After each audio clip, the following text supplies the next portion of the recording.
Hello viewers, আসসালামু আলাইকুম। ভালো আছেন আশা করি সবাই। আজকে আমার রেসিপি হচ্ছে দুধ থেকে কিভাবে মাখন, ঘি আরও অন্যান্য সামগ্রী তৈরি করা যায় সেই সবই আমি ডিটেলসে দেখাবো। ভিডিওটা স্কিপ না করে যদি পুরোটাই দেখেন তাহলে আপনাদের খুব কাজে লাগবে আশা করি। আমার সাথেই থাকবেন। আমি এখানে 15 কেজি দুধ থেকে সরটা উঠিয়ে নিয়েছি আর কি। পুরোটা দুধের সর উঠাইনি, শুধুমাত্র একবার জাল করে যে সরটা পেয়েছি সেটাই নিয়েছি। কারণ পুরো দুধটা জাল করে সর নিয়ে নিলে দুধের টেস্ট থাকে না, খাওয়াই যায় না সেই দুধ। এই কারণে একবার জাল করে যতটুকু পাওয়া যায় ততটুকু সর তুলে নিয়েছি আমি। সেটা দিয়েই এখন প্রথমে মাখন তৈরি করব, তারপর ঘি তৈরি করব। পর্যায়ক্রমে সবই থাকবে, আমার সাথেই থাকবেন আপনারা। ভালো করে সরটাকে ব্লেন্ডারে দিয়ে স্মুথ একটা পেস্ট তৈরি করলাম। এবার ঠান্ডা পানি দিতে থাকবো পর্যায়ক্রমে, কারণ ঠান্ডা পানি দিলে যে মাখনটা তৈরি হবে সেই মাখনটা জমাট বেঁধে পানির উপরে ভেসে উঠবে এবং দুধটা আলাদা হয়ে যাবে, দুধটা নিচে পড়ে থাকবে।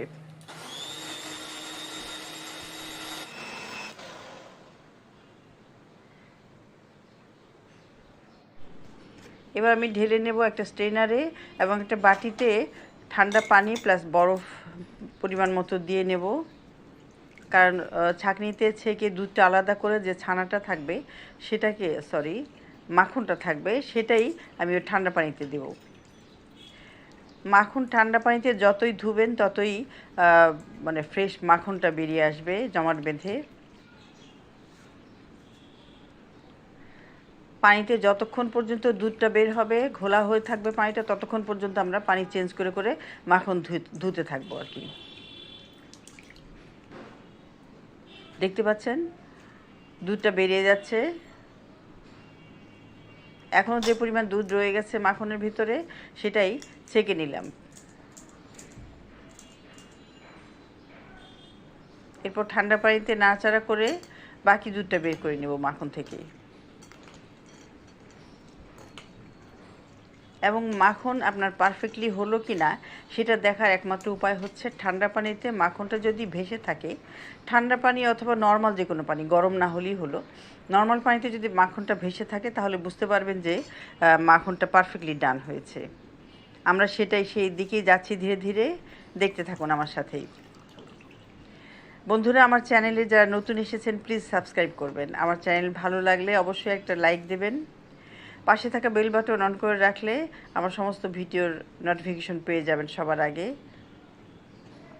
আর যারা ইতিমধ্যেই সাবস্ক্রাইব করেছেন তাদের জন্য অসংখ্য ধন্যবাদ। যারা আমার ফেসবুক পেজ থেকে দেখছেন তারা অবশ্যই লাইক দেবেন, ফলো করবেন প্লিজ। এভাবে আমরা ধুয়ে নেব মাখনটাকে, এবং মাখনটা পুরোপুরি তৈরি হয়েছে কিনা সেটা দেখার জন্য আমি অন্য একটা বাটিতে ট্রান্সফার করে নেব। সেখানেও ঠান্ডা পানি দিলাম, বরফ দিলাম। এরপর এখান থেকে খানিকটা মাখন তুলে রাখবো। যদি মনে হয় যে এটা ভেসে উঠেছে তাহলে বুঝবো যে হ্যাঁ, মাখনটা পারফেক্টলি রেডি হয়ে গেছে, এখন আমি আলাদা করে ফেলতে পারি।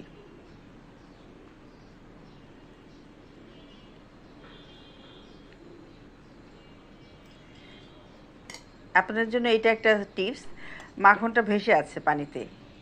এটা ছোট বাটি বলে হয়তো বোঝা যাচ্ছে না, আমি তাহলে একটা বড় বাটিতে ট্রান্সফার করে নেই পানিসহ মাখনটা, তাহলে আরও ক্লিয়ার বুঝতে পারবেন।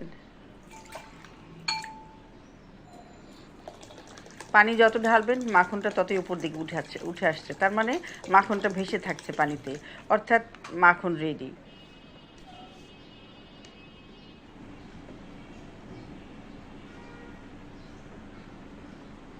মাখন পরীক্ষা করার এটা একটা উত্তম পদ্ধতি, এটা আপনারা মনে রাখবেন।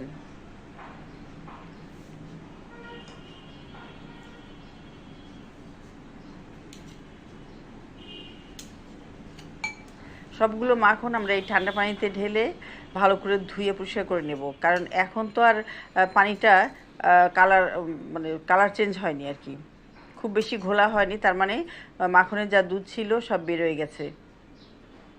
এখন আমরা এখান থেকে ভালো করে ধুয়ে নিয়ে অন্য বাটিতে ট্রান্সফার করব মাখন হিসেবে, যেটা থেকে ঘি তৈরি হবে, ফ্রেশ মাখনটা পাবেন। এই বাটিতে জায়গা হচ্ছে না, আর অতএব পুরোটা মাখন আমরা একবারে দেব না। এগুলি নাড়াচাড়া করে ভালো করে ধুয়ে নিয়ে অন্য বাটিতে ট্রান্সফার করব আগে।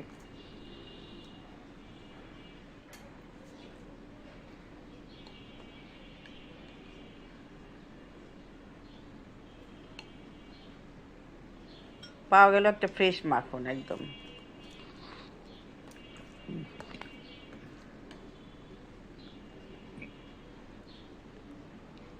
এটা আনসল্টেড বাটার, এটার টেস্টই আলাদা।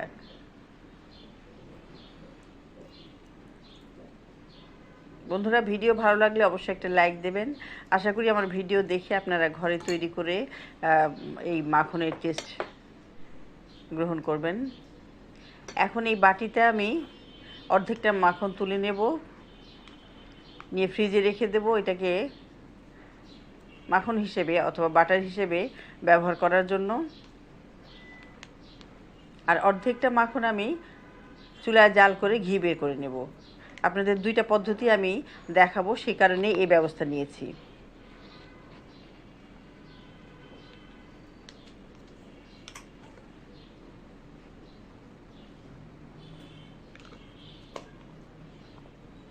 হয়ে গেল, এয়ারটাইট বক্সে রেখে দিব এখন ফ্রিজে।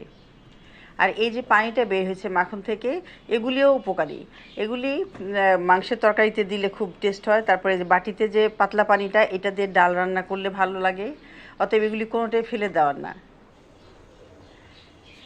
চলে এলাম রান্নার কাজে। এখানে ঘি তৈরি কাজ করব আমরা এখন।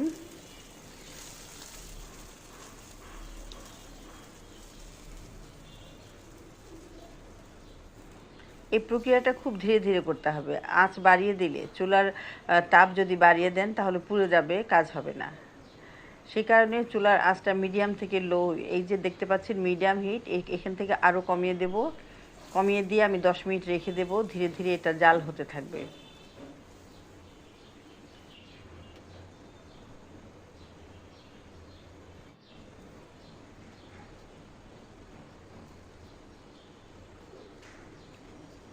অনেকটা ঘন হয়ে এসেছে, তেল ছাড়তে শুরু করেছে সর থেকে। দেখতে পাচ্ছেন ঘি বেরিয়ে গেছে।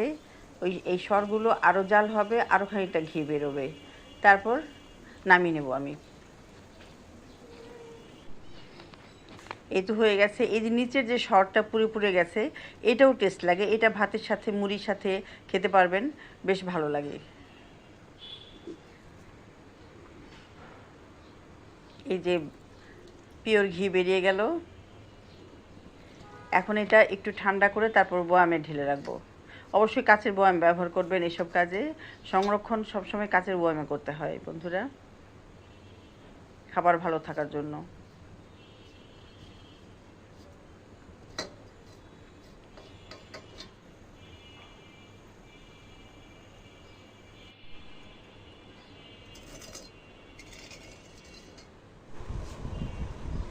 এবার ঘিটা ছেঁকে বয়ামে ঢেলে নিব।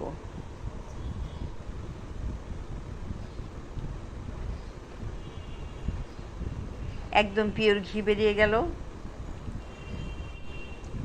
বন্ধুরা, ঘরে তৈরি খাবার খাবেন, সুস্থ থাকবেন। ঘরে তৈরি খাবারের টেস্ট এবং মান সবসময় সবার উপরেই, যার সাথে কোনো তুলনাই হয় না দোকানের খাবারের। হয়ে গেছে আমার মাখন বা বাটার, যেটাই বলেন। এটা আসলে ভুল হয়েছে একটু, যে একটা ফয়েল পেপারের ভেতরে মুড়িয়ে রাখলে চেহারাটা একদমই দোকানের লুকটা চলে আসতো মাখনের। সেটা করা হয়নি, কাজের চাপে ভুলে গেছি আমি আসলে। বাটি থেকে বের করে, যে কারণে দেখতে সুন্দর হয়নি, বাট জিনিস অরিজিনাল এবং খেতেও সুস্বাদু। দেখতে পাচ্ছেন, একই দিনে আমি পাউরুটি তৈরি করেছি ঘরেই। বিকেলের নাস্তায় ঘরে তৈরি মাখন দিয়ে পাউরুটি খেতে কেমন লাগে সেই টেস্টটাই নেব এখন। সাথে চাও থাকবে।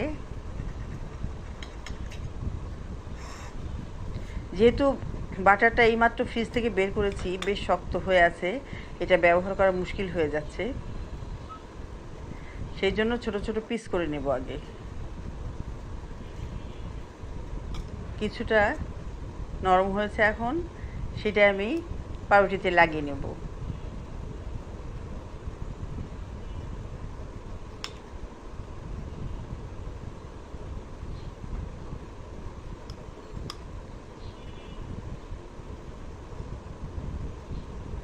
বন্ধুরা, আপনারা আমার ভিডিও দেখে অবশ্যই ঘরে মাখন এবং ঘি তৈরির চেষ্টা করবেন আশা করছি। হুবহু ভিডিওর রেসিপি ফলো করলে অবশ্যই আপনাদের ভালো মানের মাখন এবং ঘি তৈরি হবে। এবার টেস্ট করার পালা। ওয়াও, অসাধারণ অসাধারণ! ঘরে তৈরি খাবারের মানই আলাদা, টেস্টই আলাদা। সেই সাথে যদি থাকে 1 কাপ চা, তাহলে তো সোনায় সোহাগা। কথা হবে অন্য কোনো ভিডিওতে। সে পর্যন্ত সবাই ভালো থাকবেন, সুস্থ থাকবেন। আমার চ্যানেলের সাথেই থাকবেন। আজ আল্লাহ হাফেজ তাহলে।